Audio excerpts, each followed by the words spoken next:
Bismillahirrahmanirrahim. Assalamualaikum warahmatullahi wabarakatuh.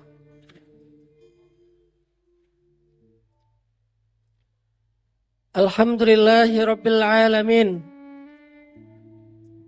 Alhamdulillahilladzi bini'matihi tatimmus shalihat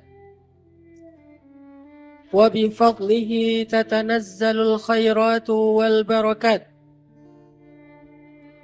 وبتوفيقه تتحقق المقاصد والغايات. أشهد أن لا إله إلا الله وحده لا شريك له وأشهد أن محمدا عبده ورسوله الذي لا نبي بعده. اللهم صل وسلم وبارك على سيدنا وحبيبنا ونبينا محمد وعلى آله وأصحابه ومن تبعه إلى يوم القيامة.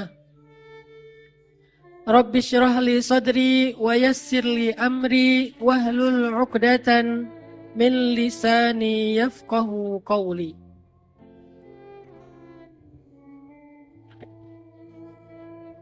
Yang kita muliakan dan kita hormati para orang tua kita, para alim ulama, guru-guru kita, para kiai,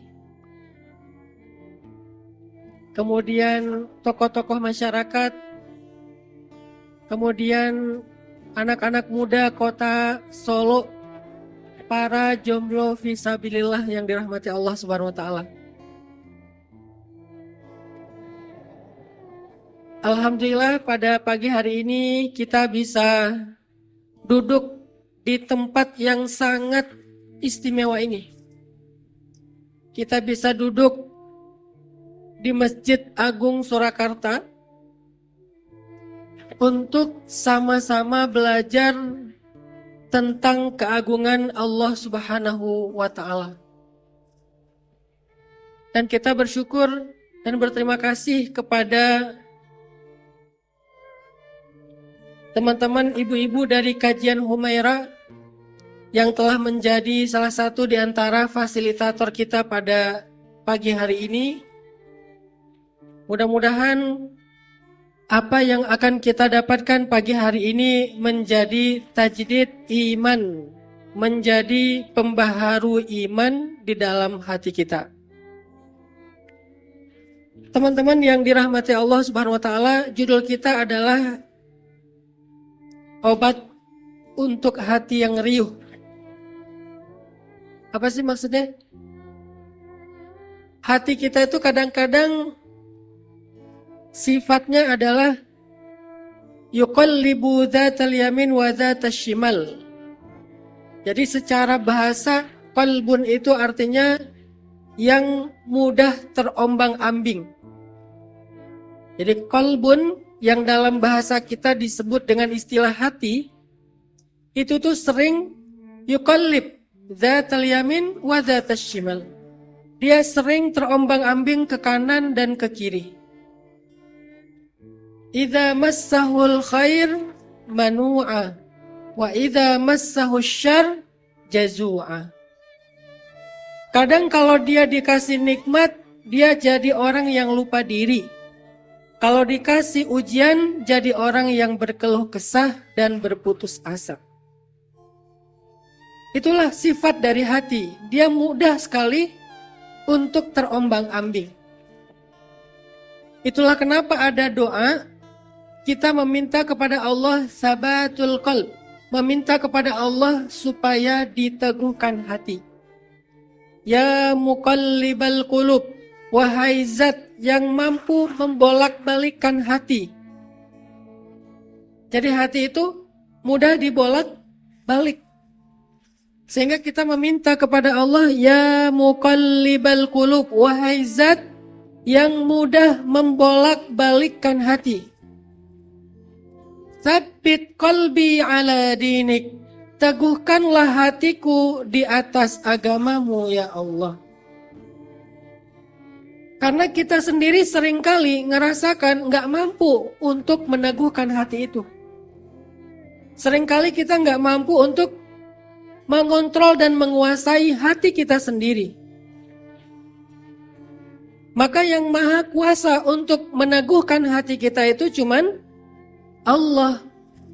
Maka bagi orang yang beriman, yang ketika dia merasakan hatinya lemah, ketika dia merasakan hatinya yuqallib dzatal yamin wa dzatas shimal, terombang-ambing, hal pertama yang dia lakukan adalah minta sama Allah. Ya muqallibal qulub, wahai zat yang membolak-balikan hati, sabit qalbi ala dinik, tetapkanlah hatiku di atas agamamu.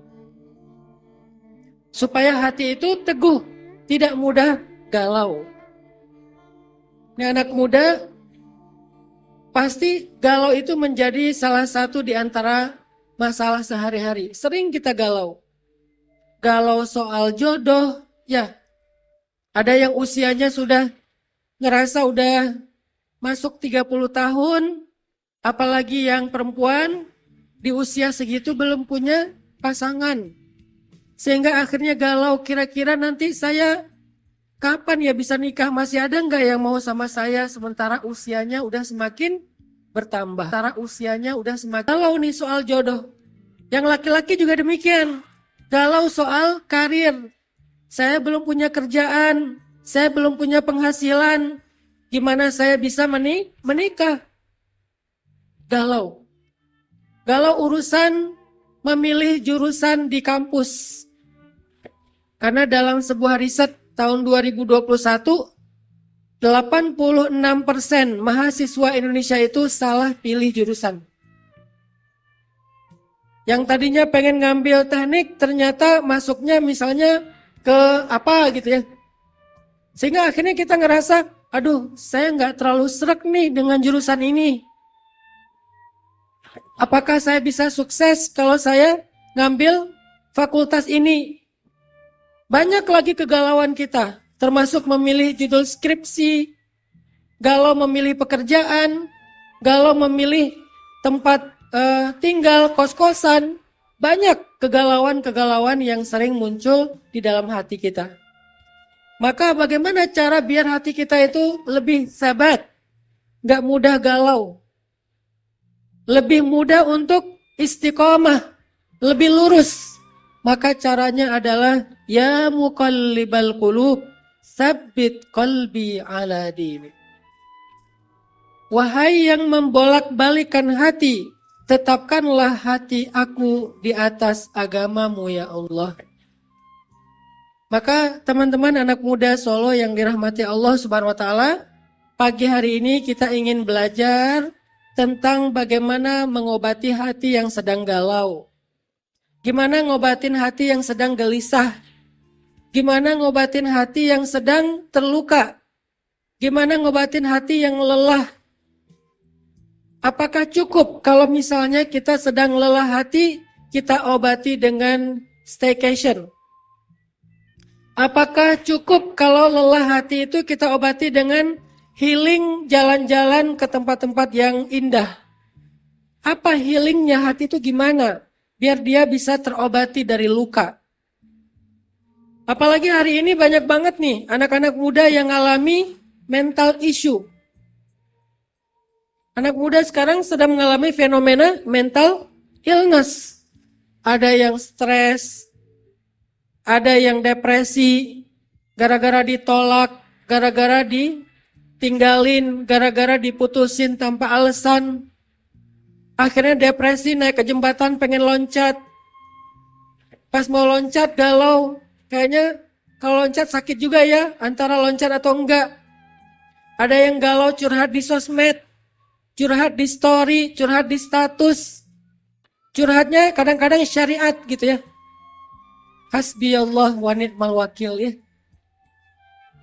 Padahal maksudnya dia sedang ngerasain lonely, sedang ngerasain kayak sendiri, nggak punya siapa-siapa. Nah, gimana cara kita untuk bisa menguatkan hati, mengobati hati agar kita tuh nggak kena mental illness secara parah?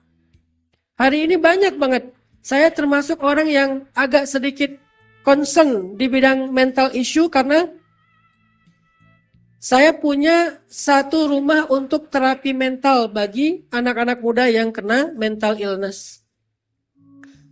Dan kita sebagiannya ngambil dari Jawa Tengah juga, ada beberapa yang bahkan menurut orang tuanya dikatakan sebagai orang yang ODGJ. Padahal bukan ODGJ, dia hanya kena secara mental, bukan sakit jiwa. Kadang-kadang gara-gara dibully di sekolah, akhirnya kena mental. Gara-gara dibully di sosmed, akhirnya kena mental. Gara-gara di grup dicuekin. Ketika kita chat, nggak ada yang reply di grup. Ketika kita lempar topik, nggak ada yang rame di grup. Kita kayak dicuekin sama teman-teman di grup, akhirnya kena mental.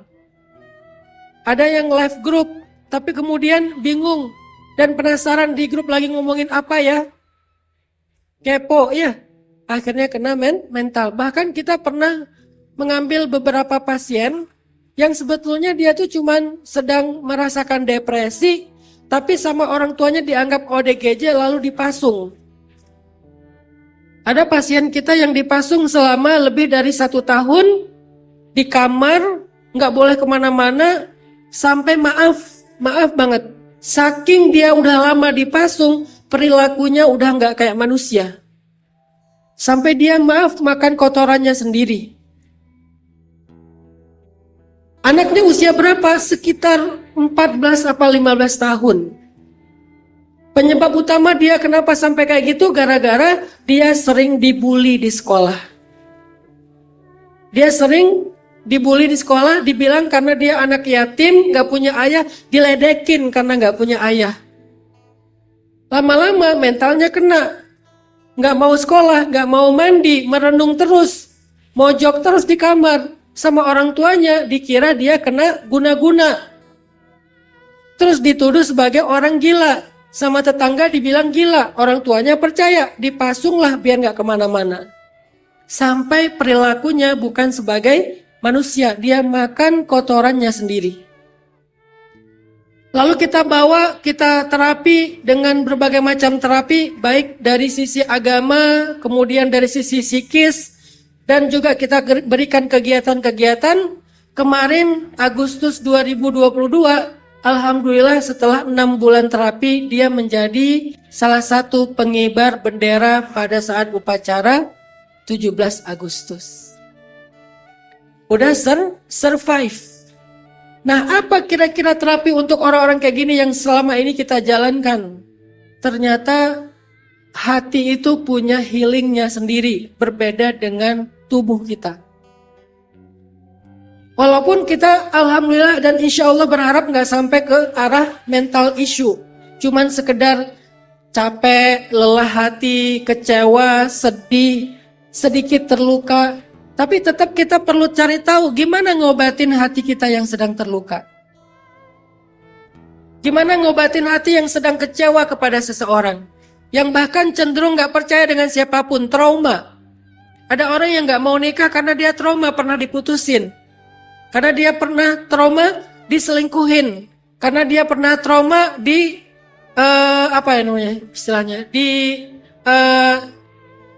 ditikung sama temennya. Akhirnya dia trauma, gak mau lagi mikirin tentang pernikahan. Ada yang trauma dalam urusan pekerjaan, akhirnya dia resign. Itu di kota-kota besar tuh banyak banget anak muda yang di tempat kerja nangis di toilet. Itu fenomena. Anak muda yang masuk ke toilet nangis, saking tekanan pekerjaannya tuh luar biasa. Ada yang di kos-kosan gak mau keluar-keluar dari kamar, saking sedang sedih banget, berhari-hari di kamar menyendiri. Ada yang mulai melihat penampakan mantan ya. Ada yang stres hanya gara-gara gak bisa dapetin tiket War Coldplay. Akhirnya alhamdulillah bisa beli tiket Aldi Taher ya. Macam-macam nih penyebab stresnya anak muda. Tapi mending suara Aldi Taher sih daripada Coldplay. Masya Allah. Ternyata di sebelah sini masih ramai ya. Assalamualaikum. Masya Allah luar biasa. Barakallahu fiqh. Semoga yang ada di sebelah sini semuanya menjadi orang-orang yang didoakan sama malaikat.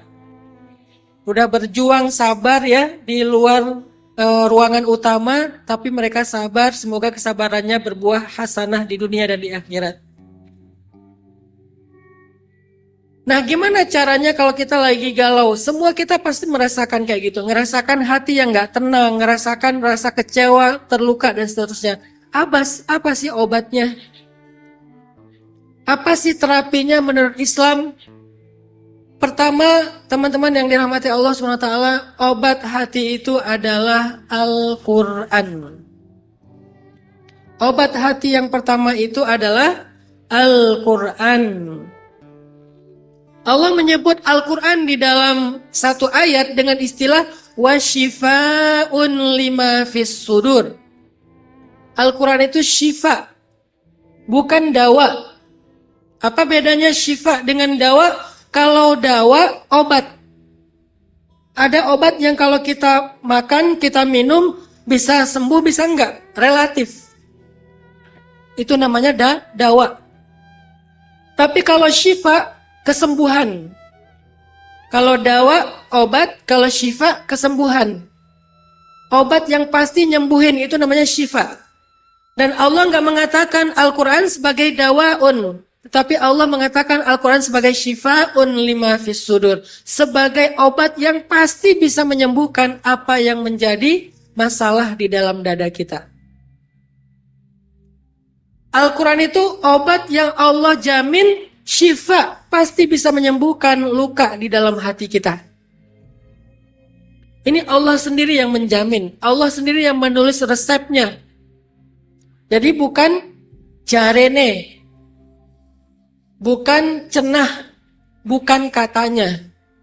Tapi qala Allah yang bilang, kalau kalian sedang merasakan ada penyakit, ada luka fis sudur, di dalam dada kalian, di dalam hati kalian, ambillah Al-Quran sebagai syifa. Jadikanlah Al-Quran sebagai obat. Pertanyaannya, gimana cara kita berobat dengan Al-Quran? Apakah artinya kita sekedar kemudian mengambil lembaran Al-Quran, kemudian kita cium-cium, jadi aromaterapi? Ataukah lembaran Al-Quran itu kita masukkan ke dalam air, terus airnya kita minum? Bagaimana cara kita natadawa bil Quran? Kaifa natadawa bil Quran? Gimana cara kita berobat dengan Al-Quran? Satu, selain obat hati, Al-Quran itu juga obat fisik loh. Dulu banyak sahabat kalau sakit perut, itu dibacakan Al-Fatihah sama orang solih di antara mereka. Salah satu yang suka bacain Al-Fatihah kalau ada yang sakit perut itu Umar bin Khattab. Jadi kalau ada orang yang sakit perut, Umar bacain Al-Fatihah sambil memegang perutnya, dengan izin Allah sakitnya sembuh. Jadi mereka yatadawa bil Quran dengan cara membacakan Al-Quran, membacakan Al-Fatihah, membacakan Yasin, membacakan ayat kursi. Itu terjadi di zaman sahabat. Bukan hal yang aneh. Itu bukan sesuatu yang menyimpang. Sakit fisik, bukan sakit hati. Sakit fisik nih, demam. Kalau di tempat saya di Aceh ada istilahnya rajah. Mungkin sama ya istilahnya ya, dirajah. Dirajah itu artinya didoain. Salah satunya dengan membaca Al-Fatihah, ayat kursi, dan trikul. Saya kalau lagi demam tinggi itu sama bapak saya tuh dipegang kepalanya, terus dibacain Al-Fatihah sampai ke An-Nas, kemudian disembul ya, ditiup dari ujung kepala sampai ujung kaki. Dibaca lagi. Itu kayak istilahnya kalau bahasa yang lebih populer lagi diruqyah. Diruqyah dengan Al-Quran. Ada juga yang sakit perut juga dibacakan Al-Quran. Tapi kita hari ini nggak lagi belajar tentang bagaimana berobat tentang sakit biologis kita dengan Al-Quran. Kita pengen belajar gimana mengobati sakit di dalam hati, jiwa, perasaan dengan Al-Quran. Gimana kalau kita lagi sedih berobat dengan Al-Quran? Gimana kalau kita lagi kecewa, berobat dengan Al-Quran? Gimana kita lagi galau, berobat dengan Al-Quran? Gimana cara natadawa bil Quran? Berobat dengan Al-Quran. Cara yang pertama, teman-teman yang dirahmati Allah Subhanahu wa taala, cobalah baca Al-Quran ketika kita sedang sendiri, tenang, gak ada gangguan apa-apa, termasuk gangguan handphone. Kapan waktu itu yang paling baik? Pas kita lagi tahajud. Ya ayyuhal muzammil qumil laila illa qalila nisfahu awil kus minhu qalila aw zid alayhi warattilil qur'ana tartila. Wahai orang yang sedang berselimut, siapa dia? Rasulullah sallallahu alaihi wasallam. Jadi ceritanya waktu itu Rasul lagi lelah batinnya, capek. Kenapa capek? Karena dakwahnya ditentang. Karena dakwahnya dimusuhi, karena beliau difitnah, karena beliau dibully sama orang-orang kafir Quraisy. Ada yang membuli dengan kata-kata, ada yang membuli dengan perbuatan, melempari kotoran dan seterusnya. Nabi lelah batinnya. Dan lelah itu sesuatu yang wajar, manusiawi, semua orang pernah merasakan lelah. Nabi sedih. Sehingga ketika Nabi pulang, Nabi berpikir butuh istirahat nih. Butuh healing. Caranya istirahat dengan cara tidur. Kata Nabi kepada Khadijah, wahai Khadijah, zammiluni, selimuti aku, selimuti aku. Sehingga Nabi muzammil, berselimut, tidur. Ketika Nabi sedang tidur, tiba-tiba Allah mengutus malaikat Jibril, lalu memanggil Nabi untuk bangun.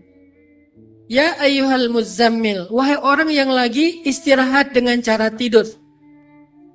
Seolah-olah Allah bilang, tidur itu adalah rahatul jasad. Tidur itu istirahat fisik, bukan istirahat batin. Jadi kalau lagi ada yang lelah batinnya dibawa tidur, itu batinnya nggak akan segar dengan tidur, nggak. Kalau fisik kita sedang lelah, memang obatnya tidur. Makanya kalau orang yang sakitnya masih wajar, masih biasa, kayak cuman demam atau sakit kepala, kenapa obat yang diberikan dokter itu membuat kita ngantuk? Karena katanya memang salah satu obatnya dari kesakitan kita itu adalah istirahat. Gak bisa tidur tuh bikin fisik kita lemah. Sehingga dikasih obat yang bikin kita ngantuk. Akhirnya kita bisa tidur agak pulas. Tapi kalau sakitnya adalah sakit batin, sakit hati, itu gak bisa diobati dengan tidur. Bangun tidur, sedih lagi. Bangun tidur, nangis lagi. Bangun tidur, merenung lagi. Galau lagi. Maka obatnya adalah berdiri. Setelah Nabi udah istirahat cukup dengan cara tidur, sekarang disuruh istirahat batin. Qumil laila illa qalila. Bangunlah wahai orang yang berselimut. Berdirilah sholat di malam hari walaupun cuma sebentar. Terus ngapain ketika lagi sholat malam? Warattilil Qur'an. Warattilil Qur'an. Warattilil Qur'ana tartila. Bacalah Al-Quran perlahan-lahan. Ini cara kita natadawa bil Quran, healing dengan Al-Quran. Gimana caranya Ustadz? Tartil, bacalah Al-Quran perlahan-lahan.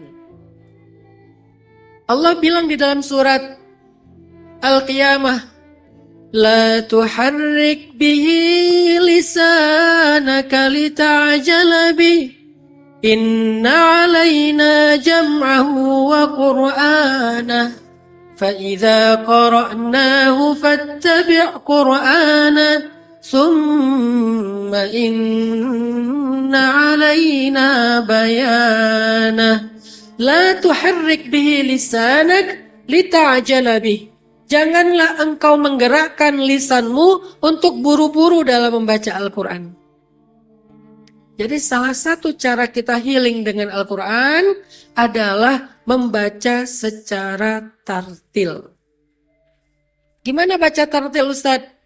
Kayak tadi, Bismillahirrahmanirrahim. La uqsimu biyaumil qiyamah wa la uqsimu bin nafsil lawwamah. Itulah tartil. Enggak terlalu cepat, juga enggak terlalu lambat. Kenapa kok harus tartil, Ustadz? Kenapa Nabi disuruh berdiri malam, sholat malam, kemudian bacalah Al-Quran dengan tartil? Kenapa? Supaya kita bisa mentadabburi makna dari ayat yang kita baca. Kalau gitu nggak boleh Ustadz baca Quran cepat-cepat. Boleh. Tapi bukan untuk healing. Karena baca Al-Quran itu ada banyak cara. Ada dengan mujawwad. Mujawwad itu gimana? A'udzu billahi minasy syaithanir rajim. Bacaan orang di musabaqah.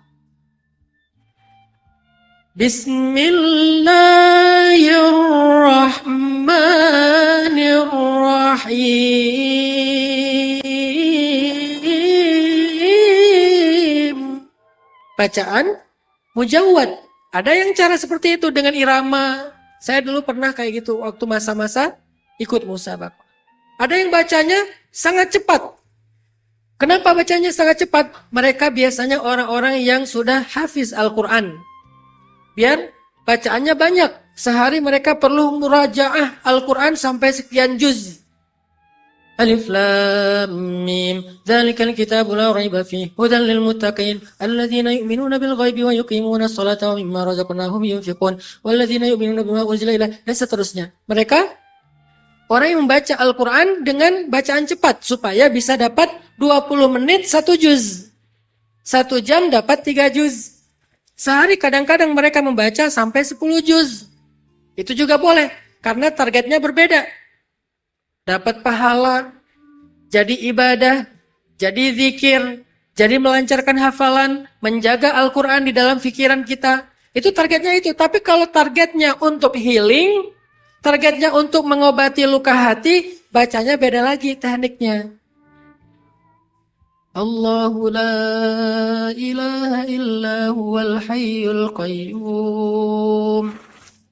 La ta'khudhuhu sinatu wa la naum. Tartil. Kalau nggak mau pakai irama-irama yang unik, yang terlalu pro misalnya, lurus-lurus aja nggak apa-apa, tapi pelan-pelan. Kenapa kok dibaca tartil? Kenapa harus tenang? Karena kita lagi natadawa, lagi mengterapi jiwa kita dengan bacaan Al-Quran. Jadi cara berobat dengan Al-Quran, pertama bacanya pelan-pelan. Kedua, cari waktu yang sangat tenang, nggak terganggu dengan apa-apa. Kalau bisa bacanya jangan Al-Quran yang ada di handphone, karena itu nggak akan tenang. Lagi enak-enak tilawah, tiba-tiba muncul notifikasi. Kamu lagi apa? Nggak konsen kita tadaburnya.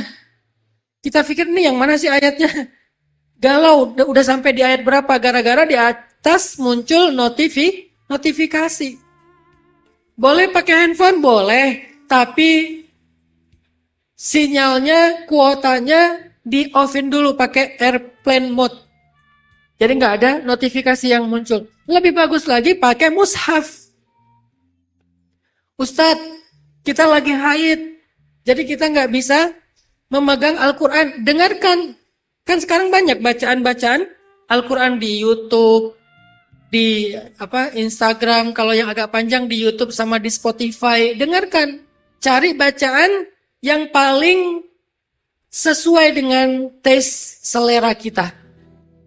Jadi tetap bisa berobat dengan Al-Quran.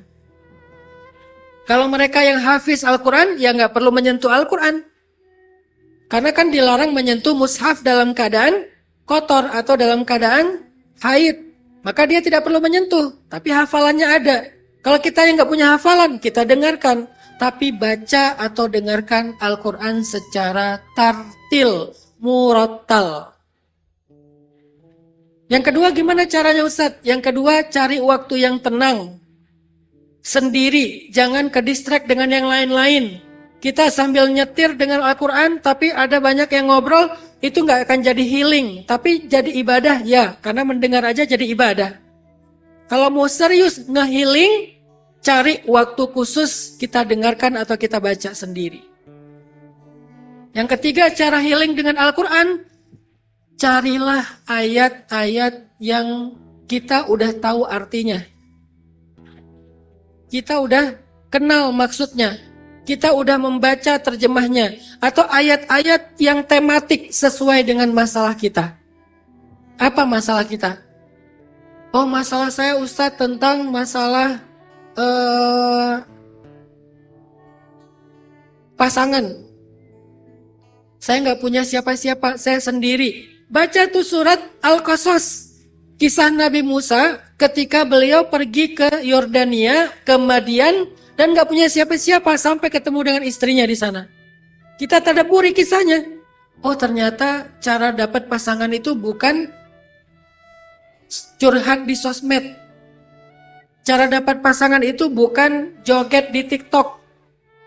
Cara dapat pasangan itu bukan posting foto kita yang udah dikasih filter banyak.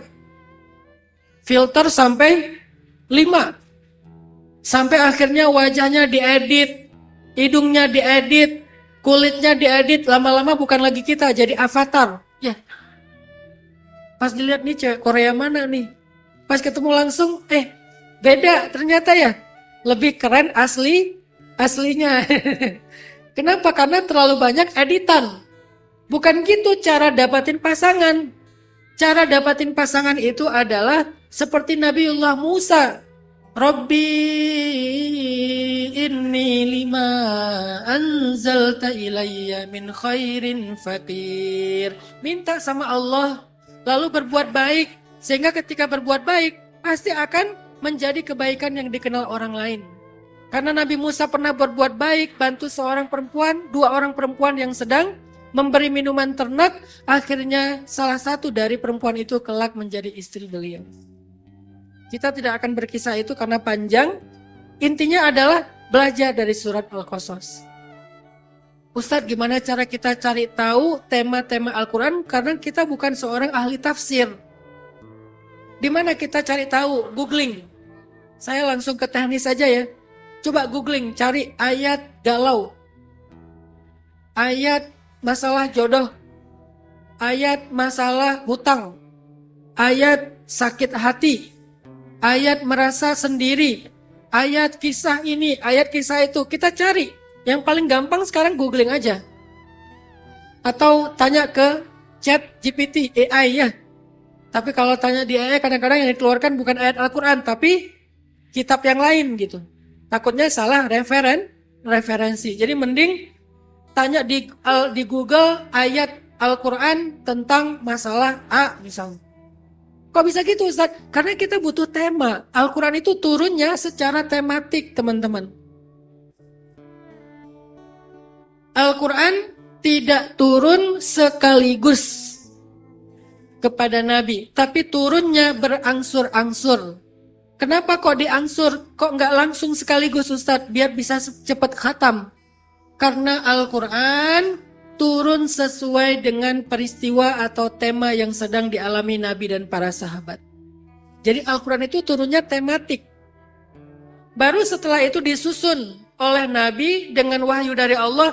Surat pertama Al-Fatihah, kedua Al-Baqarah, Ali Imran dan seterusnya. Susunan itu belakangan. Tetapi yang pertama turunnya secara berangsur-angsur, secara tematik.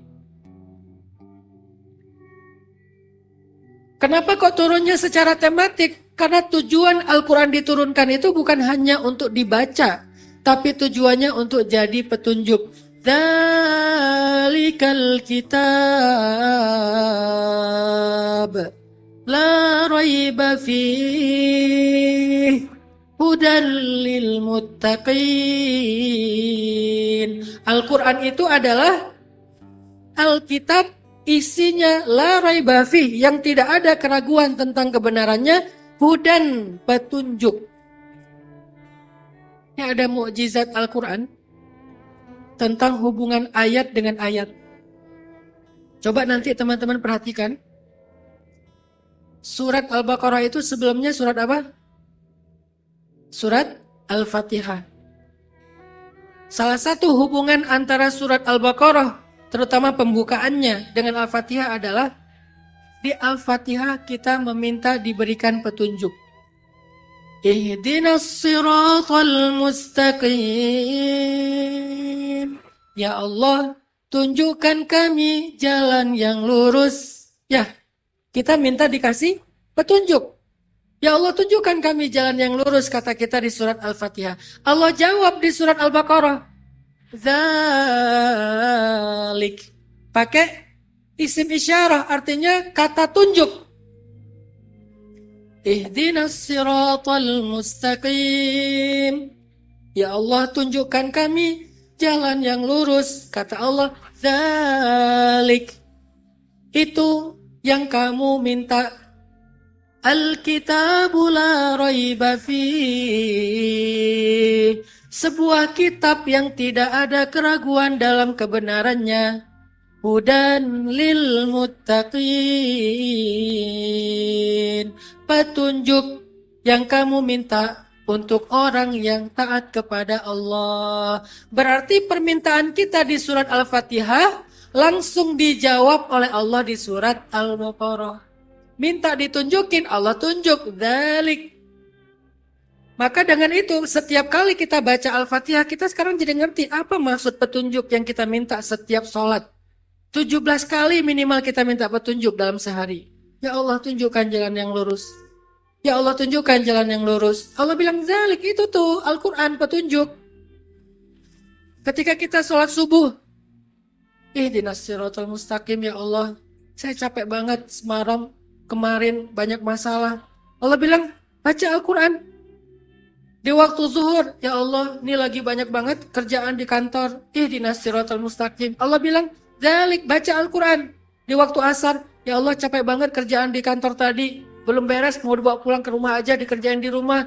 Beri saya petunjuk. Dzalik, ya Allah, ya Allah. Terus sehari kita 17 kali minta petunjuk. Dan 17 kali Allah mengatakan, itu jalan yang lurus, Al-Quran. Maka di sini artinya kalau kita punya masalah, minta nasihat, minta petunjuk, minta bimbingan kepada Allah, sebetulnya hidayah atau petunjuk itu sudah ada dan Allah turunkan kepada kita, yaitu Al-Quran. Tinggal kita cari tema hidup kita apa.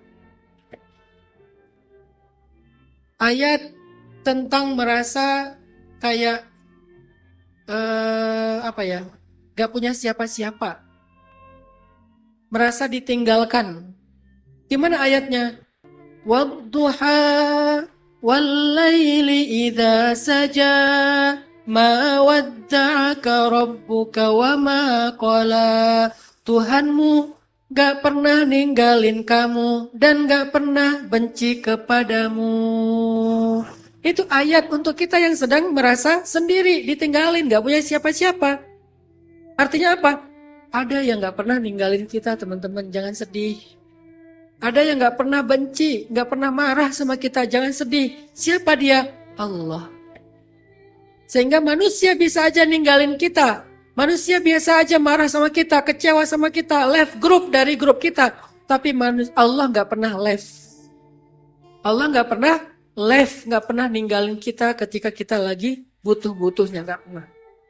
Kita ulang tuh surat Ad-Duha, kita baca dengan tartil sendiri, kita hayati, dan yang keempat caranya diulang-ulang.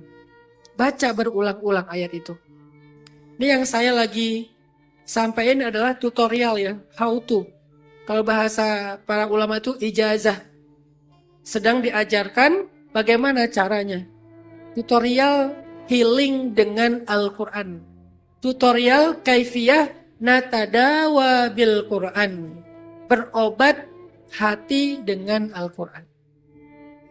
Satu, bacalah dengan tartil, pelan-pelan. Kedua, carilah waktu yang tepat, yang tenang. Ketiga, tadabburilah ayat yang kita baca secara tematik. Apa maknanya? Apa ayatnya? Keempat, bacalah secara berulang-ulang. Diulang lagi ayat yang sama. Saya sering banget kalau lagi baca Al-Quran di dalam sholat sendiri, sholat sunnah, nemu satu ayat yang ngeklik tuh. Kenapa ngeklik? Karena setiap saat kita ayat yang ngeklik itu beda-beda sesuai dengan masalah kita hari itu. Maka ayat itu akan saya ulang-ulang. Misalnya ayatnya, وَلَنَبْلُوَنَّكُمْ بِشَيْءٍ مِّنَ الْخَوْفِ وَالْجُوعِ وَنَقْصٍ مِّنَ الْأَمْوَالِ وَالْأَنفُسِ وَالثَّمَرَاتِ وَبَشِّرِ الصَّابِرِينَ. Itu akan saya ulang-ulang tuh. وَبَشِّرِ الصَّابِرِينَ. Kan kata Allah, sampaikan berita gembira kepada orang yang sabar. Orang yang sabar itu nggak akan rugi maksudnya. Pasti ada kejutan setelah sabar. Pasti ada kegembiraan setelah sabar. Pasti ada kebaikan setelah sabar. Sampaikan berita gembira itu kepada orang yang sabar, kata Allah. Sehingga saya ulang-ulang ayat itu. Wa basyiris sabirin alladzina idza asabathum musibatun qalu inna lillahi wa inna ilaihi raji'un. Ulang lagi. Wa basyiris sabirin. Wa basyiris sabirin. Wa basyiris sabirin alladzina idza asabathum musibah. Ulang lagi. Wa basyiris sabirin. Sendiri tuh. Diulang-ulang, difahami maknanya. Itu langsung tuh ngobatin. Tadinya udah berputus asa, tadinya udah berkeluh kesah, tadinya udah pengen nyerah, tadinya udah mencari kambing hitam, tadinya udah mau berhenti aja. Tiba-tiba dapat ayat wa basyiris sabirin. Oh kan ada kejutan untuk orang yang sabar. Ya udah deh belajar sabar lagi. Wa basyiris sabirin. Ya udah deh sabar lagi. Diulang-ulang kayak kita minum obat berulang-ulang. Kan nggak bisa minum obat sekali, sehari 3 kali kata dokter. Satu obat diminumnya dengan dosis tertentu. Kadang kalau dia kapsul 2 kapsul misalnya, atau 1 kapsul. Kalau dia cair misalnya sekian mili. Begitu juga dengan Al-Quran, nggak bisa sekali lewat, nggak akan masuk ke hati kita, perlu diulang-ulang. Atau misalnya lagi bingung, kok gini ya? Padahal saya harapannya nggak gini loh.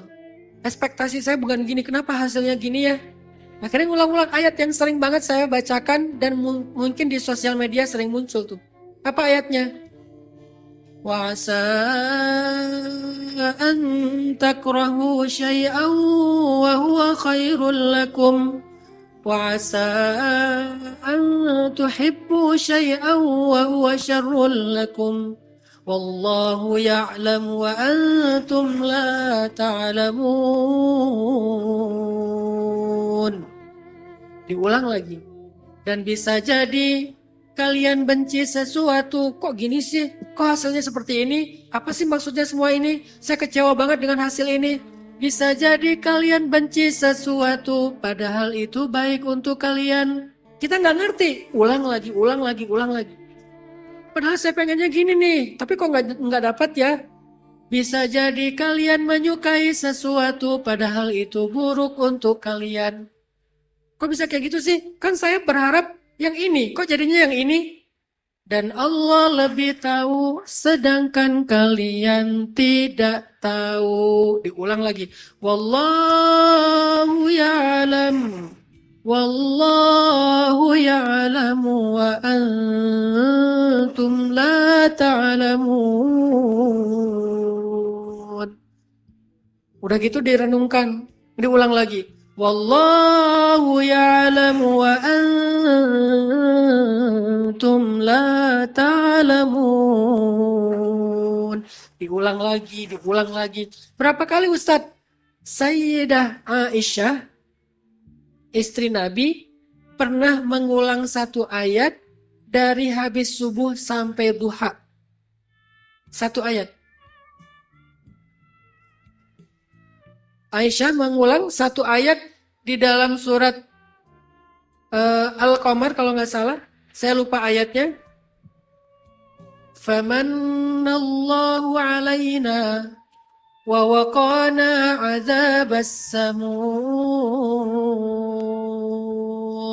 Itu ayatnya. Famanallahu alaina wa waqana adzabas samum. Dari habis subuh sampai duha sekitar 3 jam satu ayat. Kenapa? Karena Aisyah lagi belajar syukur. Allah telah memberikan kita anugerah, yaitu hidayah Islam, dan menyelamatkan kita dari azab yang panas, yaitu api neraka. Dengan apa diselamatkan? Dengan hidayah Islam.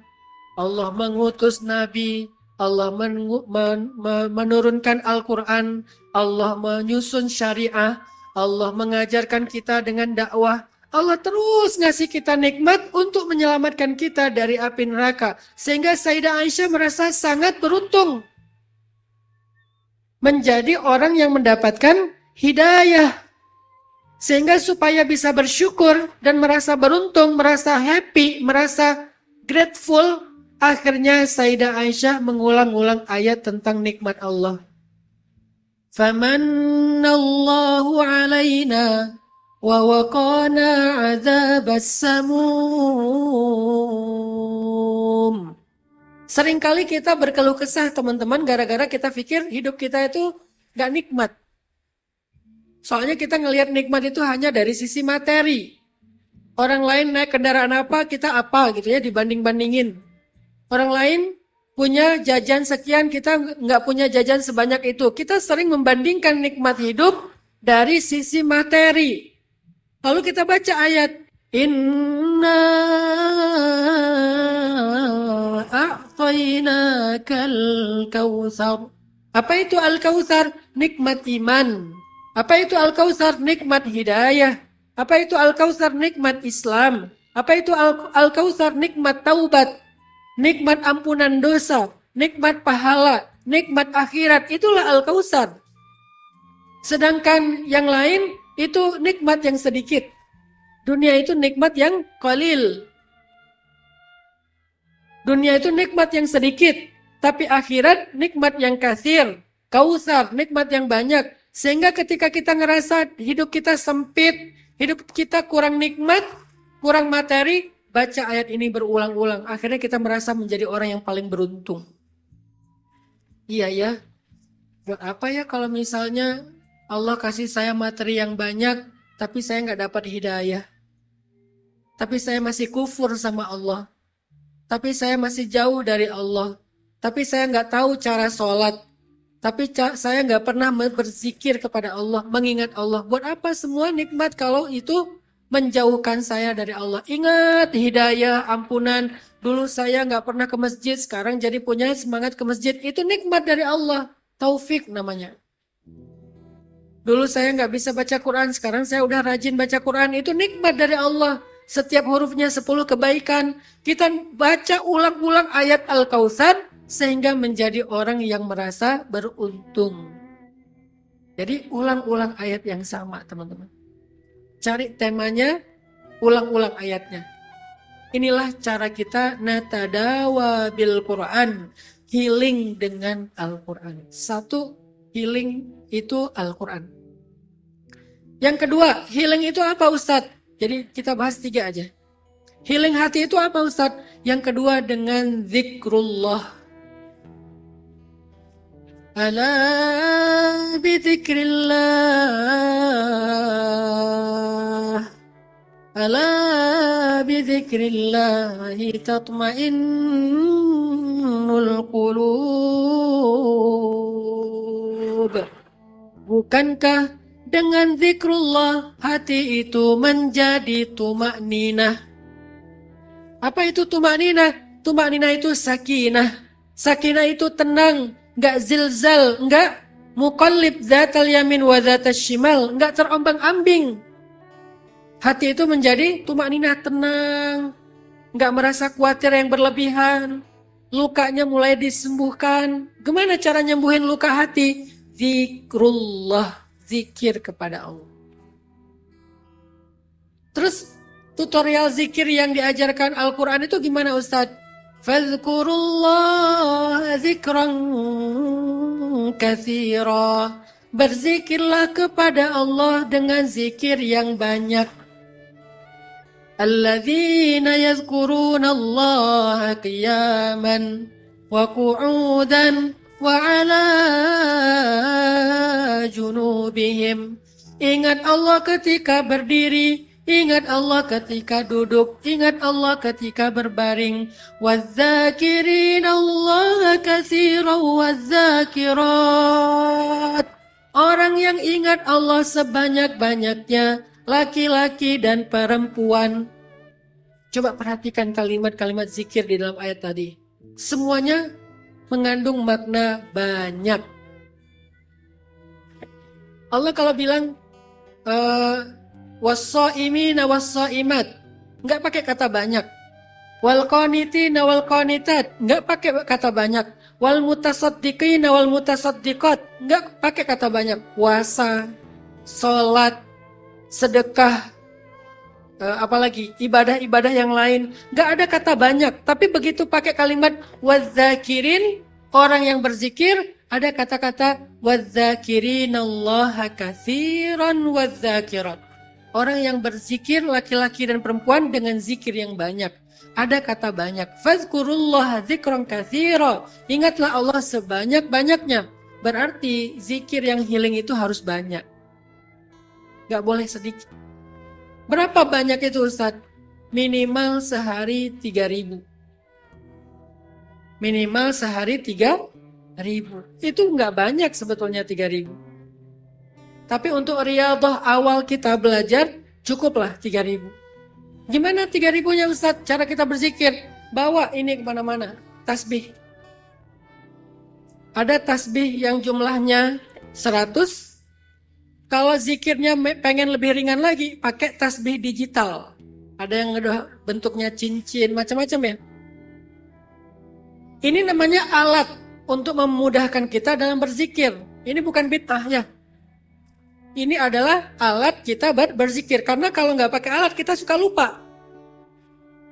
Kecuali zikir kita ringan, cuman 33. Maka cukup pakai jari. Tapi kalau udah 1.000 pakai jari, ingat nggak Bu? Susah. Orang yang nggak mau pakai alat itu, karena mungkin kemungkinannya 2. 1, dia udah pro banget.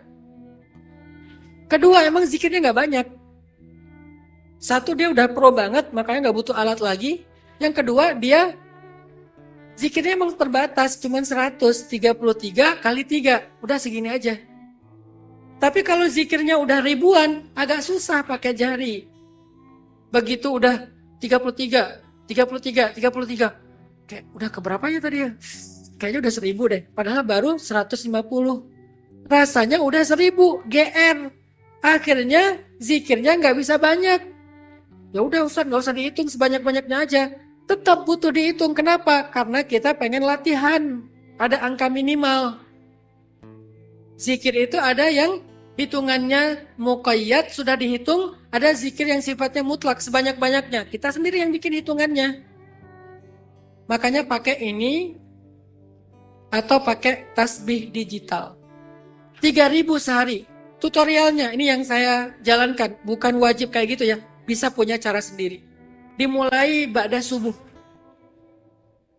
Ba'da subuh zikir pertama dimulai dengan La ilaha illallah wahdahu la syarikalah lahul mulku wa lahul hamdu wa huwa ala kulli syai'in qadir 100.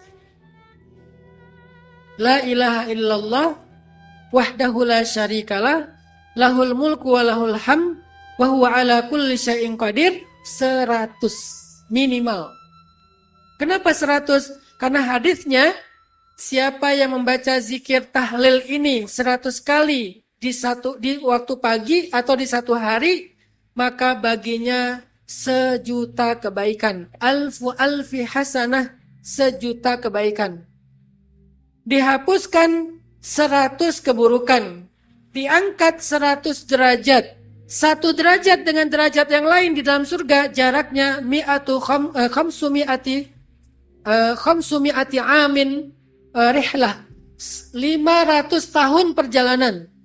Itu 1 derajat. 500 tahun perjalanan. Ini diangkat 100 derajat. Dan yang paling istimewa apa? Dicatat seperti membebaskan 10 budak. Tahu nggak harga membebaskan 1 budak itu berapa? Harga membebaskan 1 budak paling murah itu 1 M.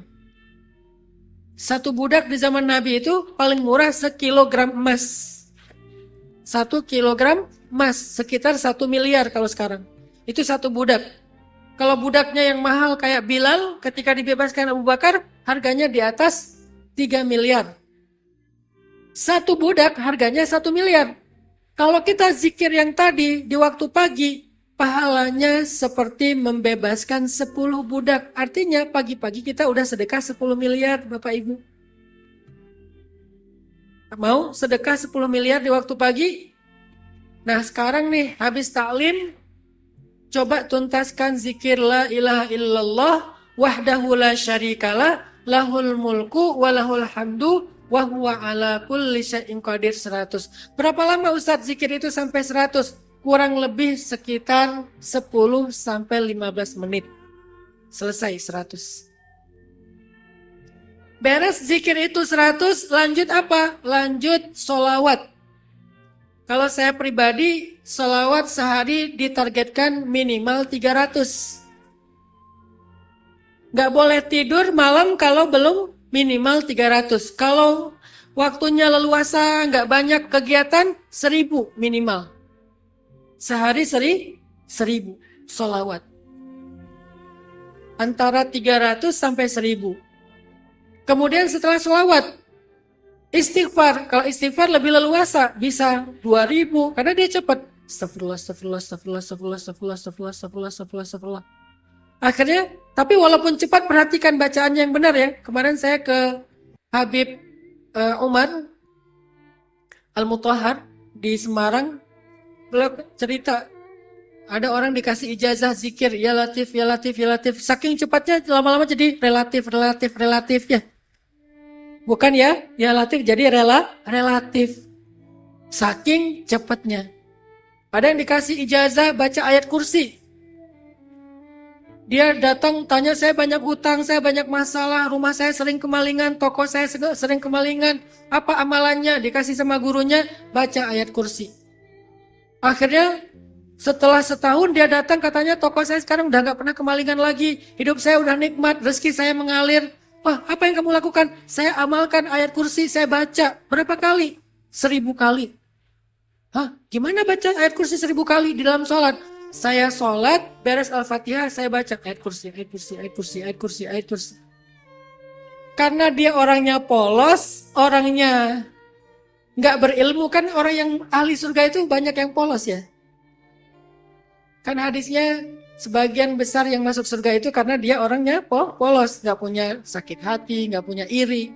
Karena dia polos, nggak berilmu, akhirnya yang dia baca bukan Allahu la ilaha illa huwal hayyul qayyum, tapi ayat kursi.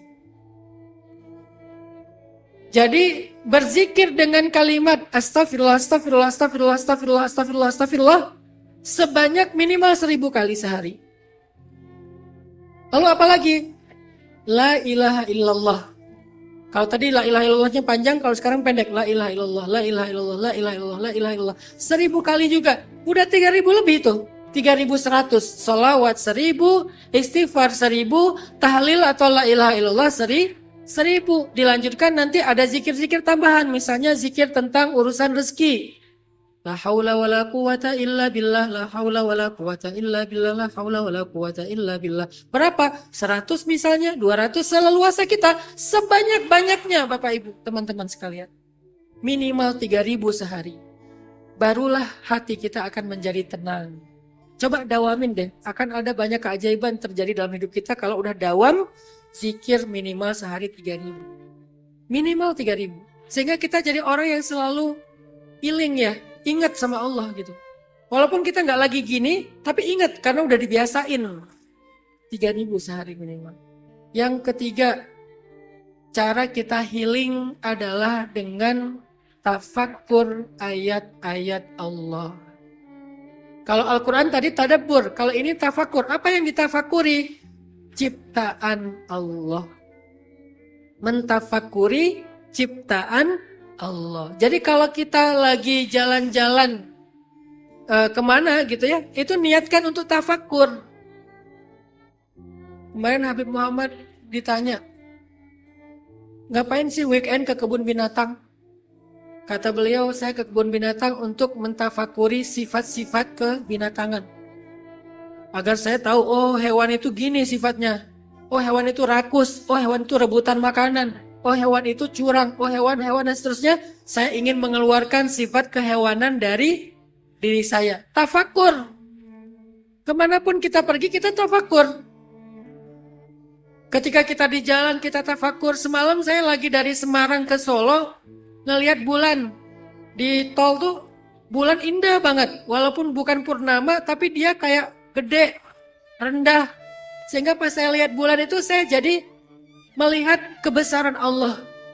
Sehingga dalam hati saya kalau ngelihat bulan, matahari di tol tuh saya selalu bilang, ya Allah, Engkau maha kuasa, Engkau maha besar, Engkau maha indah, Engkau hebat banget. Ngomong dalam hati, itu namanya tafakur. Jangan cuma lihat foto posting, itu nggak tafakur, nggak ada gunanya. Foto posting, itu hanya untuk dapetin perhatian manusia, nggak akan healing. Kalau lihat kebesaran Allah dalam ciptaannya, maka tafakur, bicara dengan Allah. Ya Allah, bulan yang begini istimewa Engkau yang cipta. Langit yang begini tinggi Engkau yang cipta. Awan itu berarak dari satu negeri ke negeri yang lain, Engkau yang cipta.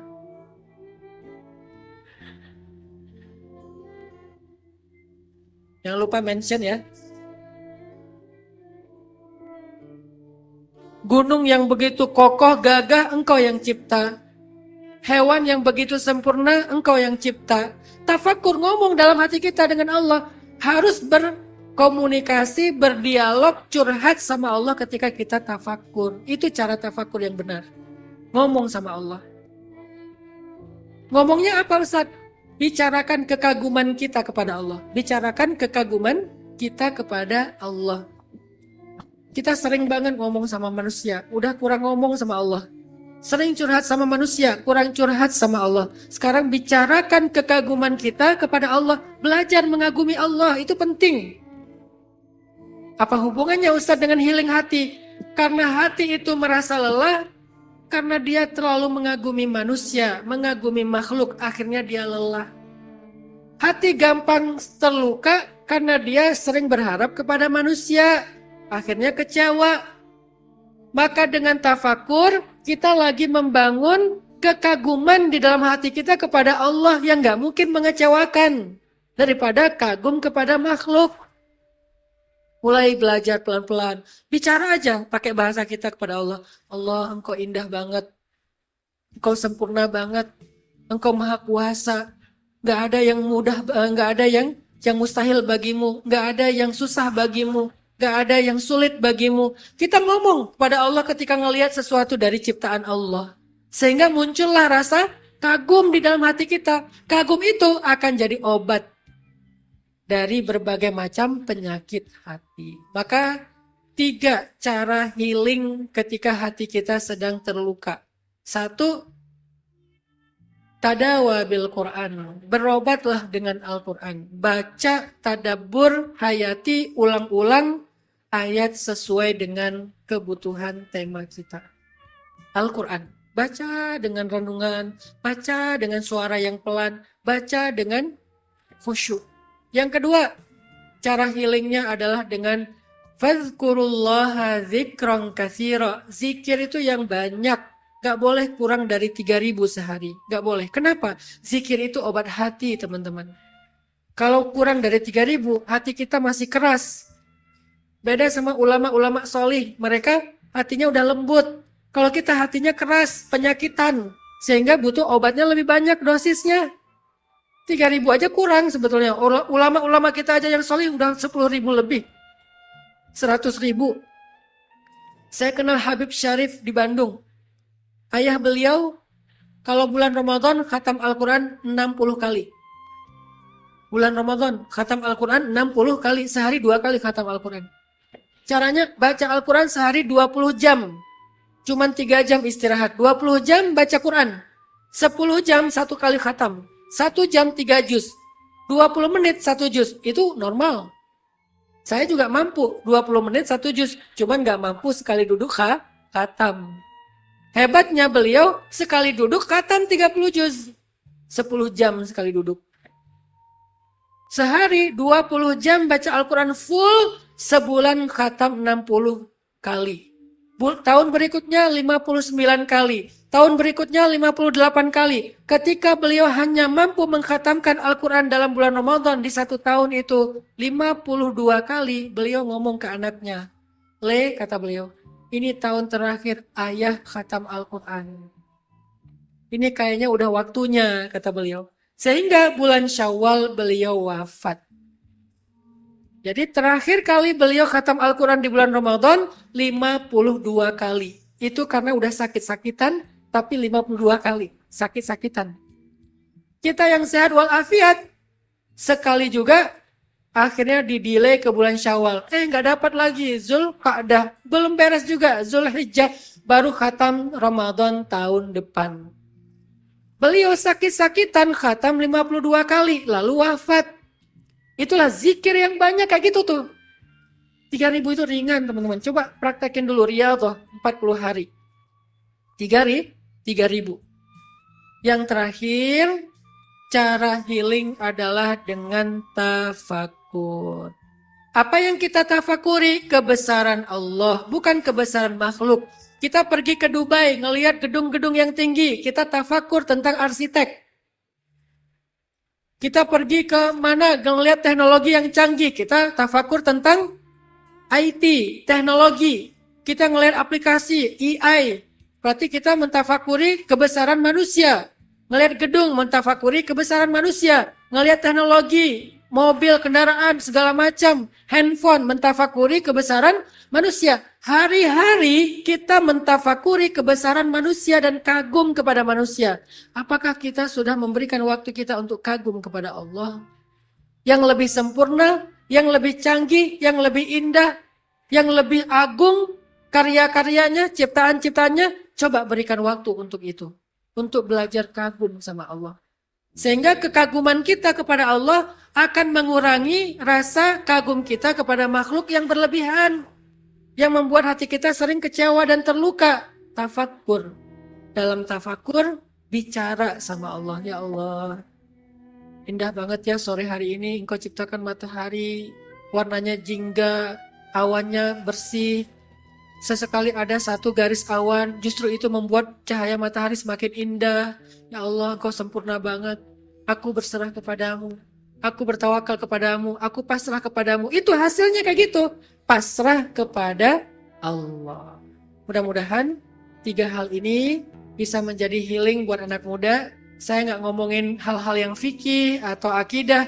Saya lebih ngomongin tentang masalah anak muda supaya anak muda ini punya tuntunan untuk menjadi seorang hamba yang dekat kepada Allah SWT. Bisa ngeberesin urusan hidupnya dengan cara memperbaiki hubungan kepada Allah SWT. Sekian, barakallahu fikum, wassalamualaikum warahmatullahi wabarakatuh.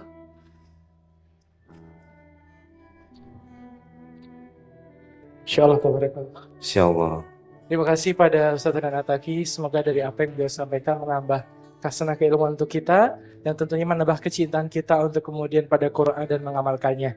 Nah, mengingat waktu, mohon maaf kita tidak ada tanya jawab, Mas Kinang ya? Iya, karena waktu yang sudah mepet waktu Ya. zuhur juga. Dan acara selanjutnya ialah doa dan muhasabah yang langsung dipimpin oleh beliau Ustaz Renan Ataki. Dan bagi Jamaah yang yang membuat komunikasi Mas Gilang bisa tolong di silent dulu. mode silent atau mode pesawat supaya nanti doa muhasabah berjalan dengan khusyuk. Dan Bagi yang para membawa putra-putri ayah bunda yang membawa putra-putri bisa tolong senantiasa bersamai putra-putrinya. kondisikan dulu. Iya. Kepada Ustaz Nataki kami persilahkan. Fadhil masykur.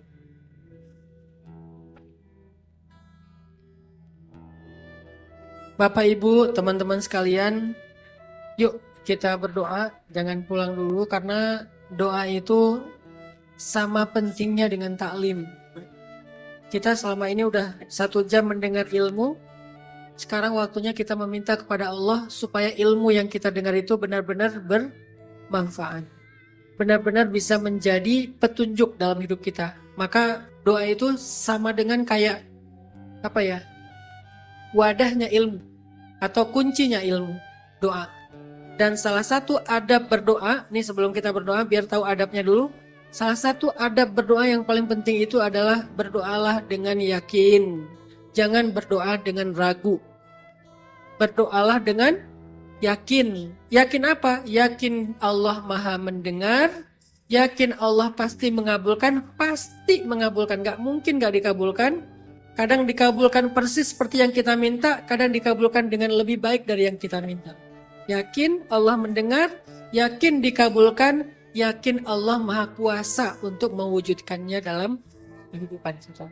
Berdoalah dengan yakin.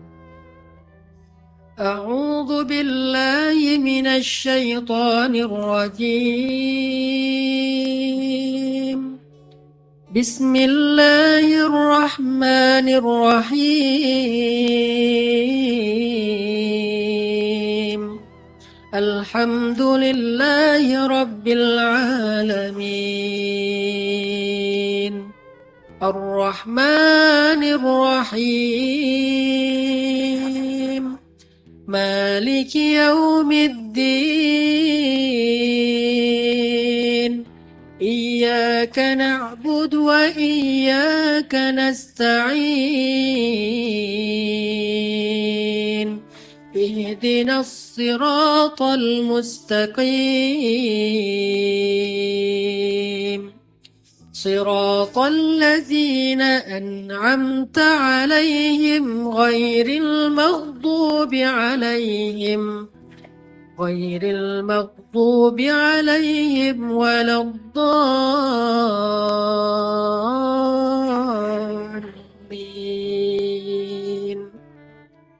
اللهم لك الحمد كله ولك الشكر كله وإليك يرجع الأمر كله سره وعلانيته فأهل أنت أن تعبد وأهل أنت أن تحمد نشهد أنك أنت الله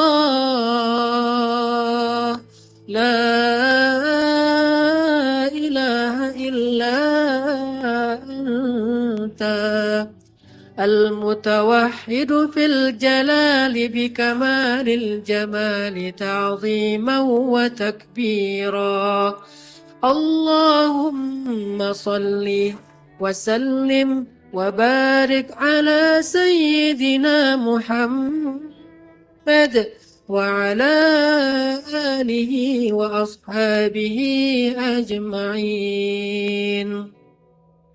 اللهم إليك أسلمنا وبك آمنا وعليك توكلنا وإليك أنبنا وبك خاصمنا وبك حاكمنا نعوذ بعزتك أن تضلنا أنت الحي الذي لا يموت أنت الحي الذي لا يموت أنت الحي الذي لا يموت والجن والإنس يموتون.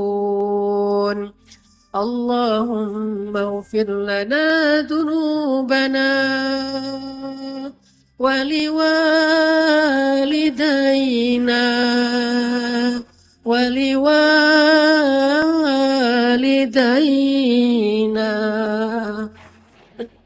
ولوالدينا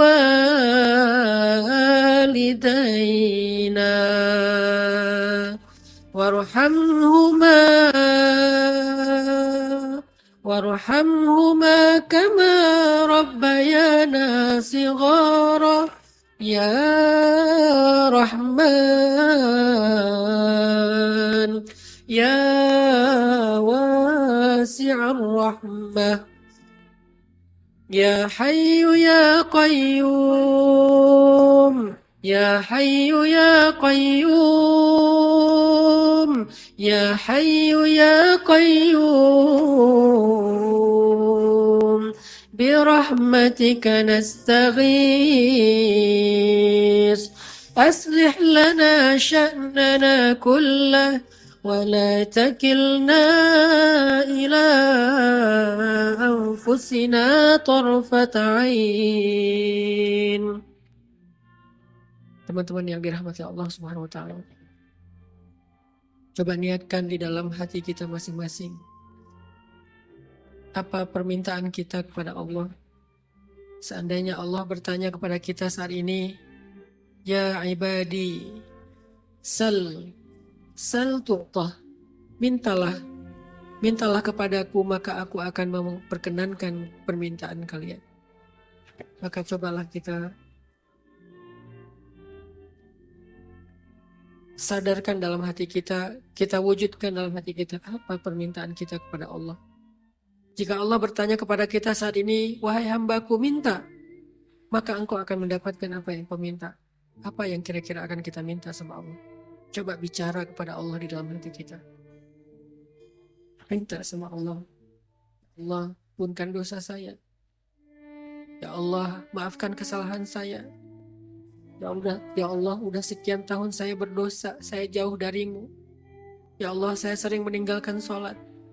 Ya Allah, saya masih sering diam-diam berbuat maksiat. Ya Allah, dosa saya banyak. Tetapi tidak ada yang bisa mengampuni dan memaafkan kesalahan saya selain Engkau. Maafkan dan ampunilah saya ya Allah. Minta sama Allah, minta ampun. Minta di dalam hati kita, minta dengan curhat kepada Allah. Ya Allah, sayangilah kedua orang tua saya, maafkanlah kesalahannya, mudahkanlah urusannya, rahmatilah dia di dunia dan di akhirat. Minta sama Allah. Teman-teman, apa hajat kita? Minta sama Allah. Satu-satunya zat yang kalau kita meminta tidak mungkin mengecewakan kita adalah Allah. Satu-satunya yang kalau diminta tidak mungkin mengecewakan yang meminta hanyalah Allah. Kita minta sama manusia, kadang dia bisa mengabulkan, kadang dia tidak mampu mengabulkan. Kadang dia menerima, kadang dia menolak. Tapi minta sama Allah pasti diterima, pasti didengar, pasti dikabulkan, pasti diwujudkan. Persis seperti yang kita minta atau lebih baik dari apa yang kita minta. Minta sama Allah. Minta sama Allah dalam hati kita.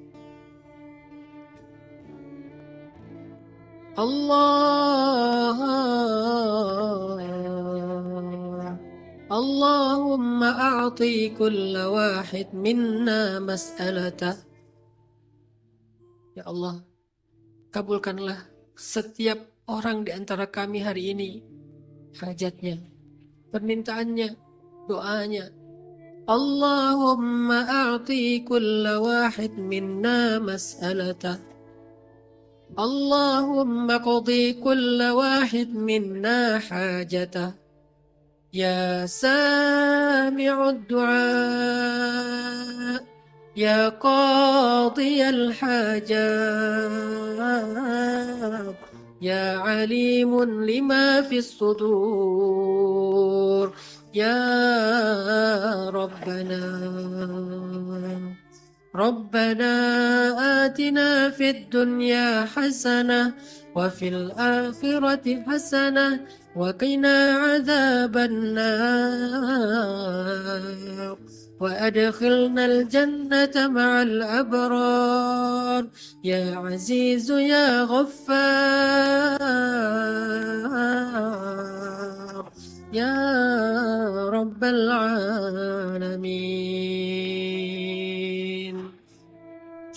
Barakatil Fatihah. Orang nggak bakalan kecewa kalau bersandar kepada Allah. Itu nggak bakalan. Bahkan kita bisa bilang mustahil.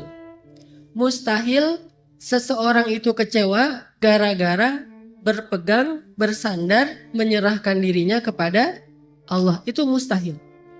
Bukan seperti itu sunnatullah.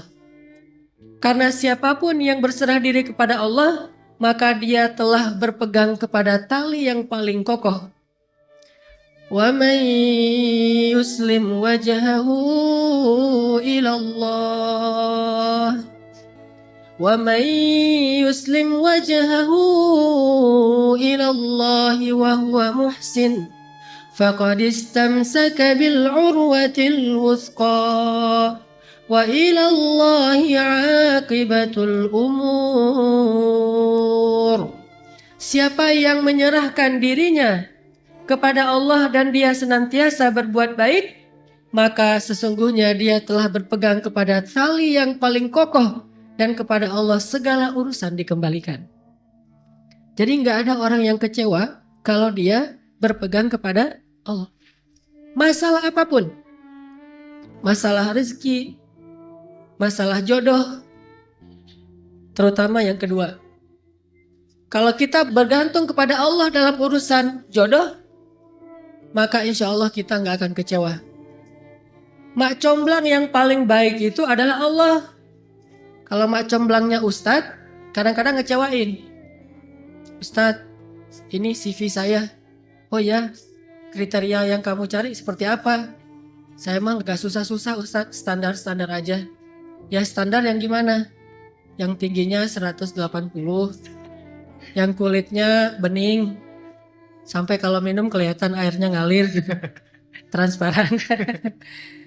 Kemudian yang hidungnya seperti pedang, yang matanya seperti bidadari. Tahu mata bidadari? Besar dan sayu, tapi nggak gelok. Nah ini kriterianya. Terus kata Ustadz, kalau yang kayak gitu Ustadz juga mau gitu ya. Akhirnya pas ketemu Ustadznya duluan yang ta'arufan. Ini kalau mak comblangnya manusia. Tapi kalau mak comblangnya Allah jauh lebih meyakinkan dan gak bakalan kecewa. Dengan kriteria apapun, wa huwa ala kulli syai'in qadir. Dan kalau Allah menjanjikan yang baik akan ketemu dengan baik, pasti innahu la yukhliful mi'ad. Allah tidak pernah mengingkari janjinya. Masalah apapun, kita harus mengandalkan Allah. Coba deh, selalu ngandelin Allah. Bahasa gampangnya gini, udah tenang aja, ada Allah. Itu. Dan kalau kita sudah melibatkan Allah, la yudayya'akallahu idzan. Itu pasti, Allah nggak bakalan ngecewain kamu. Kalau udah ngandelin Allah, ini gimana nih? Udah, tenang aja, ada Allah. Allah tidak akan mengecewakan. Salah satu kalimat udah tenang aja ada Allah adalah la tahzan, innallaha ma'ana. Kalau kita ada teman lagi galau gitu, terus kita bilang, la tahzan, innallaha ma'ana. Kalau bahasa kita, Wallace bro, tenang aja, ada Allah. Santai bro, karena ada Allah. Itu bahasa Arabnya, la tahzan, innallaha ma'ana. Andalin Allah dalam masalah kita. Ada masalah apapun, serahin aja sama Allah. Bismillah, la haula wa la quwata illa billah. Bahkan kadang-kadang hanya dengan berzikir, la haula wa la quwata illa billah, Allah kasih keajaiban yang luar biasa. Karena setelah seseorang bersandar kepada Allah, la yudayya'anallahu idzan. Pasti Allah nggak akan ngecewain. Pasti Allah nggak akan ngecewain.